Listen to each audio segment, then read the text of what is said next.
Pero era esa idea de decir, yo lo que quiero ver es a la gente que hace el teatro, no quiero meterme en una discusión estética, de la dramaturgia, yo quiero ver a la gente, quiero ver a esta gente de la que habla Hobsbawm, de la gente que no tiene nombres conocidos, ¿no? De la gente, como dice él, que aparece, que está en los censos y en los registros de defunciones, digamos. Y entonces por un lado estaba lo de Hobsbawm, y por otro estaba algo que venía también de la formación y por ahí, digamos, de lo que uno hace, lo que yo hacía en la materia de historia social, que era pensar en términos de experiencia social, ¿no? Esa era como una palabra, un concepto, una categoría, digamos, que a mí siempre me rebotaba, ¿no? Como algo que uno en la cabeza le estructura, digamos, desde dónde quiere mirar lo que quiere estudiar, ¿no? Y entonces a mí me quedaba claro que yo quería estudiar a la gente, a la sociedad, que mi problema pasaba por ahí, y que bueno, que uno en general no estudia la sociedad hay que estudiarla en algo, ¿no? Y yo la quería estudiar en una experiencia particular, ¿no? Y por eso un poco el libro plantea eso, ¿no? Que es un libro que estudia la sociedad porteña a partir de una experiencia particular, que era el teatro. Y bueno, y era una experiencia bastante representativa, ya con los números quedaba habilitada la pregunta, ¿no? Digamos, a veces pasa también en los estudios de los historiadores que uno se pone a estudiar una cosa que es tan micro que siempre cabe la pregunta de decir, bueno, pero eso es representativo de la sociedad, si estudiás esto que es tan chiquitito. Bueno, eso no tenía ese problema yo porque, como siempre digo, pongo los 6 millones de entradas arriba de la mesa y que me vengan a decir que no es importante, digamos. Después hablamos, pero primero decime que no es importante 6 millones de entradas vendidas.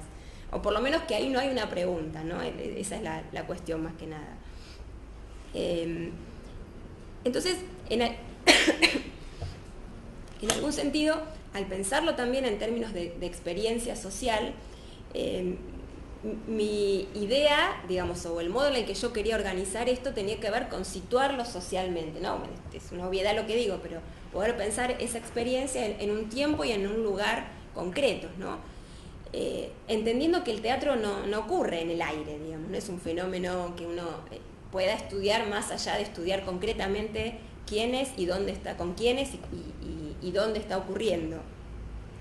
Y entonces eso me permitía poner al teatro en el contexto de la ciudad, recuperar la idea de la experiencia urbana, y ahí entraba entonces toda la bibliografía que yo tenía, digamos, de parte de la historia social. Y también me permitía mirar, ordenar un poco el mapa, digamos, en términos de a quiénes iba a mirar. Y bueno, yo iba a mirar actores sociales, ¿no? Y eso me permitía ordenar el mapa en términos de voy a mirar a los autores, a los actores, a los empresarios, al público, ¿no? A los que como actor social componen esa experiencia del teatro. Y que además me permitía no perder de vista que no son solo, digamos, que los autores son autores en términos de la relación con el teatro, pero también son personas, son ciudadanos, ¿no? El público, después voy a comentar un poquito de eso, pero digo, el público no es solo público, es muchas otras cosas, es vecino, es ciudadano, es varón, es mujer, es inmigrante, ¿no? Hay un montón de otras identidades y pertenencias que lo configuran como actor social. Y entonces, bueno, un poco con estas claves, no, estoy medio engripada por eso, no hay problema. Aposté, digamos, por un ejercicio de historia social. Bueno, con las reglas básicas de la historia social, eso, mirar actores, buscar experiencias, buscar conflictos, mirar prácticas y representaciones, una cosa muy clásica, digamos, de la historia social. Pero bueno, en mi cabeza, digamos, por lo menos en el trabajo cotidiano me ayudaba a ordenar qué era lo que tenía que buscar y qué era lo que tenía que mirar. Y sobre todo me ayudó a ordenar los recortes que yo iba a hacer. Porque claro, el teatro es muy, como fenómeno es muy grande, digamos, ¿qué iba a mirar yo? El teatro universal, iba a mirar el teatro extranjero, iba a mirar el teatro de los barrios, iba a mirar el teatro de la calle Corrientes, o sea, había muchos tipos distintos de teatro. Y entonces mi decisión ahí fue un poco dada por las fuentes, ¿no? Digamos, de lo que más se hablaba en las fuentes era de algo llamado género chico.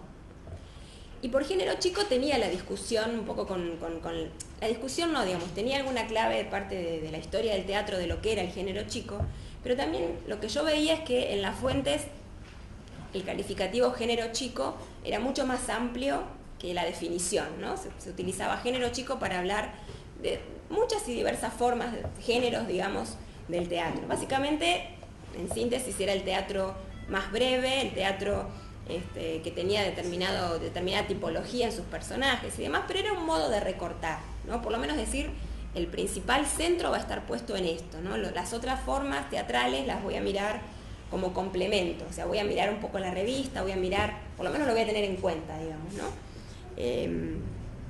Bueno, por otra parte era, sobre el cual tenía más fuentes, era el más cuestionado, con lo cual se volvía también más interesante. Y era el más representativo, en algún sentido, me daba esa sensación, ¿no? Y por otro lado, esta cuestión de la historia social y demás me ayudaba como a organizar un recorte, decir, bueno, ¿qué es lo que yo quiero mirar? ¿En qué periodo? Yo tenía como una primera periodización que estaba dada por la revista Bambalinas y La Escena, que era, digamos, de donde yo había partido. Y en realidad, digamos, no parecía que era casualidad, pero en realidad no lo era tanto, porque en esa periodización que a mí me daba la revista Bambalinas, yo también podía encontrar una cantidad de otras variables vinculadas al auge del teatro, que tenían un momento de auge justamente en ese periodo. Y además tenía la fuente, porque si no había fuentes, todo muy lindo, pero no había modo de avanzar con la investigación. Entonces, a mí el resultado que me daba, yo un poco ahí en el libro jugaba con esta idea como de las transparencias, digamos, ¿no? Si yo miraba la periodización de la historia social, podía encontrar determinadas características que configuraban un periodo, ¿no? El periodo de la entreguerras, y que ese periodo de la entreguerras, incluso con un cierto consenso de que podía dividirse en una primera parte en los 20, una segunda parte en los 30, con ciertas líneas de continuidad, qué sé yo. Y si sobre esa transparencia de la historia social yo sumaba las variables que yo tenía sobre el desarrollo del teatro, encontraba que realmente en los años 20, con una cosa laxa de comienzo y de final, se concentraban todas las variables. Tenía las fuentes de las obras de teatro. Antes del 18 hay muy poquitas revistas, y después del 33-34 hay muy poquitas revistas que publican los libretos, o sea que si yo quería mirar muchas obras, eran los años 20. En los años 20 tenía las organizaciones gremiales, ¿no? Que se crean en el 19-20, o sea que si quería mirar antes no tenía organización gremial, o sea que el acceso a los autores y a los actores no lo tenía, digamos. Es decir, había una asociación de autores, pero que no publicaba sistemáticamente un boletín como sí lo hizo a partir de 1919. O sea que ahí incorporaba la voz de los autores y los actores en los años 20. También para los años 20 había estaba mucho más sistematizado lo de Seibel en cuanto a la cantidad de salas que existían, o sea que tenía más posibilidad de armar la infraestructura. Y también tenía en el boletín de Argentores, en realidad se llamaba el boletín del Círculo de Autores, ¿no? De la entidad gremial, un listado sistematizado de cuántos estrenos había por mes. Esa variable no la tenía antes, ¿no? Solamente tenía algunos datos sueltos de Seibel, pero si yo quería organizar una serie de cuántos estrenos, qué estrenos, quiénes eran los autores que más estrenaban, no lo tenía. Entonces, en los años 20 me aparecían todas las variables como para poder armar realmente una explicación. Así fue que, bueno, el resultado, digamos, de eso fue esta idea de trabajar específicamente el llamado género chico, en este periodo también un poco laxo de los años 20. Un poco de todo este recorrido surgió también lo que finalmente fue cada uno de los capítulos. Y en realidad para hacer ese recorrido de los capítulos, hubo una idea como, bueno, en la tesis en el libro está un poco cambiado la cuestión de los capítulos, entre otras cosas porque las tesis hay un día en el que hay que terminarlas y generalmente ese día uno no tiene todo listo, entonces dice, bueno, acá se terminó, que el mejoramiento quedará para el libro. Y bueno, afortunadamente creo que el libro mejoró, ¿no? Sensiblemente la tesis.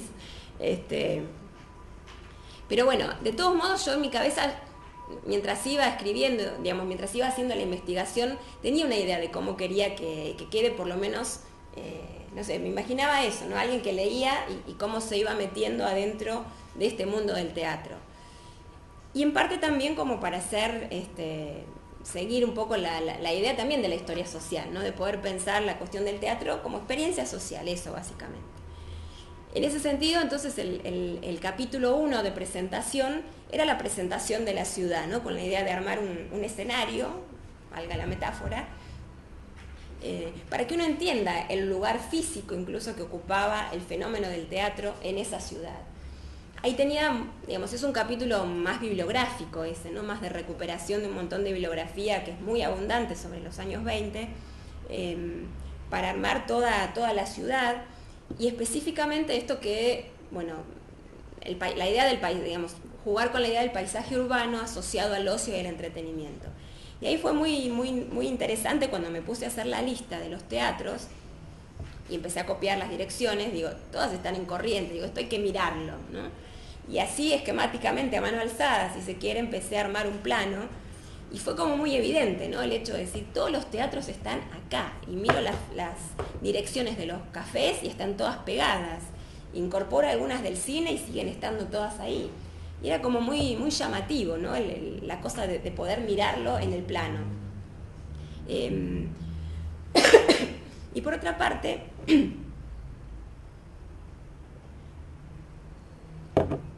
poder mirar la ciudad justamente permitía empezar a pensar el fenómeno del teatro vinculado a estas otras experiencias urbanas o a estas otras condiciones de la ciudad en ese momento, ¿no?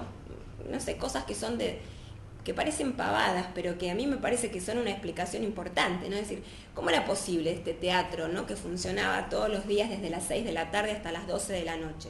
Si todas estas salas estaban concentradas en determinado sector de la ciudad, y yo al mismo tiempo estoy diciendo que los años 20 es el momento de la emergencia de los barrios, ¿no? Que están más afuera, bueno, ¿cómo hace la gente para llegar al teatro y volver a su casa después, ¿no? Y bueno, tiene que haber transportes. Entonces, me puse a ver que en realidad había que los años 20 es un momento como de explosión también del transporte. Y la infraestructura que tiene que ver con la seguridad de los teatros. Si en estos teatros circula semejante cantidad de gente, el municipio también debe estar preocupado por lo que está pasando en esos teatros. Entonces, como que la mirada sobre la ciudad en términos más duros, si se quiere, me parecía que permitía armar ese escenario. Entonces, puesto ese escenario, mi idea, digamos, y reconstruido en esa línea la idea de que los teatros forman parte de este circuito de los entretenimientos, ¿no? Que el teatro es algo más de lo que la gente hace cuando se va a divertir. El punto siguiente era entonces mirar adentro, digamos, qué es lo que había, ¿no? en los teatros. Y ahí la verdad es que la primera idea en realidad del capítulo 2, en realidad lo voy a comentar un poquito más después, pero la primera idea del capítulo 2 era armar todos los actores, ¿no? Y no me terminaba de cerrar, se caía por todas partes. Finalmente el capítulo se refirió a los empresarios y el público, pero después lo voy a retomar más puntualmente.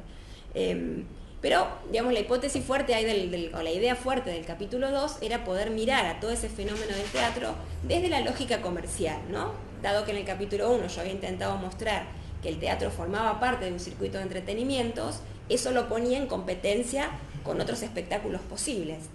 Entonces un poco la idea era buscar en ese capítulo, bueno, cómo funcionaba esa lógica comercial. Y entonces si esto era un proyecto comercial, digamos, y había empresarios quienes trabajaban en ese proyecto, y bueno, eran trabajadores, no era muy complicado de pensar. Y ahí era, digamos, se me venía esta información que yo había tenido de antes, que en el teatro había habido organizaciones gremiales, que había habido huelgas, que había habido un partido político. Entonces me parecía como interesante poder mirar justamente a los autores y a los actores, no desde esa identidad que ellos mismos reclaman como artistas, sino como trabajadores, ¿no? Diciendo, bueno, tienen contrato de trabajo, son trabajadores, digamos, ¿no? Y eso era interesante porque combinaba también con la cuestión de lo que pasaba en la ciudad, ¿no? Entre el 19 y el 21 hay huelgas de todo tipo, digamos, todos los gremios entran en huelga por alguna razón, y los actores estaban ahí haciendo huelga también, ¿no?